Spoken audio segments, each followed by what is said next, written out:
ნატოს გენერალური მდივანი მომავალ კვირას საქართველოს ეწევა. განცხადება ანდრეს ფოგ რასმუსენმა ნიუ-იორკში ქართულ ჟურნალისტებთან საუბრისას გააკეთა. ნატო-რუსეთის საბჭოს შეხვედრის ფონზე რასმუსენმა კიდევ ერთხელ აღნიშნა, რომ ალიანსის პოზიცია საქართველოს მიმართ უცვლელია და რუსეთის მიერ საქართველოს ტერიტორიების ოკუპაცია მიუღებელი. ელისო ჯარიაშვილი განავრცობს თემას ნიუ-იორკიდან მოამბის ეთერში. ქართულ ჟურნალისტებთან საუბრის შედეგად გაირკვა, რომ მომავალ კვირას საქართველოში ოფიციალურ ვიზიტს გეგმავს ნატოს გენერალური მდივანი. ანდრეს ფოგ რასმუსენი ჩვენთან საუბარში ამბობს იმას, რომ ნატო კვლავ ერთგული რჩება საქართველოს ტერიტორიული მთლიანობის და ასევე ჩრდილოატლანტიკური ალიანსისთვის. მიუღებელია ის, რომ რუსეთი განაგრძობს საქართველოს ტერიტორიების ოკუპაციას. უნდა აღინიშნოს ისიც, რომ გენერალური ასამბლეის პარალელურად აქ ნიუ-იორკში გაიმართა ნატო-რუსეთის საბჭოს სხდომა. შეხვედრის მთავარი მიზანი იყო რუსეთსა და ნატოს შორის ურთიერთობების ნორმალიზაცია, თუმცა ამ შეხვედრის დასრულების შემდეგაც ნატოს გენერალური მდივანი, ისევე როგორც ნატოს ქვეყნების საგარეო საქმეთა მინისტრები ამბობენ, რომ ნატოსა და რუსეთს შორის უთანხმოების მთავარი საგანი კვლავ საქართველოა.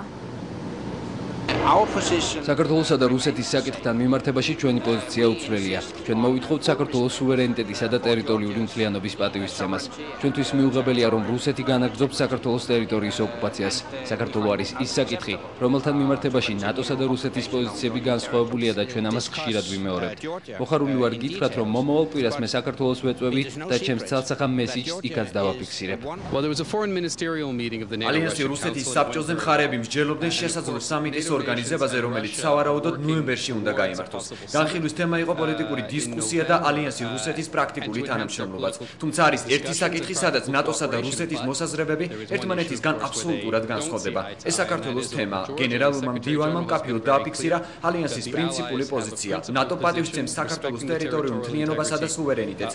რამდენიმე დღის წინ გენერალური მდივანი სიტყვით გამოვიდა რომში, სადაც მან კიდევ ერთხელ საქართველოს ტერიტორიიდან რუსეთის შეერაღებული ძალების გაყვანას მხარი დაუჭირა. საქართველოში ზაფხულში ვიყავით. ჩემზე ძალიან დიდი შთაბეჭდილება მოახდინა თქვენს ქვეყანაში ეკონომიკურმა პროგრესმა და ინფრასტრუქტურის სწრაფმა განვითარებამ.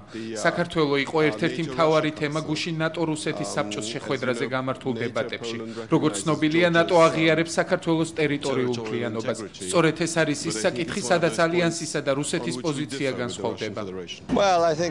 მე ვფიქრობ, რომ ოკუპაცია უნდა შეჩერდეს და ეს არის ნატოს პოზიცია, სანამ ესტონეთი იქნება ამ ორგანიზაციის წევრი. ნატოს ფარგლებში დეოკუპაციის საკითხი დაისმება ნოემბერშიც. ნატოს გენერალური მდივანი საქართველოს სუვერენიტეტის მხარდაჭერას აპირებს ნატოს ლისაბონის სამიტზე, რომელიც ნოემბერში იგეგმება.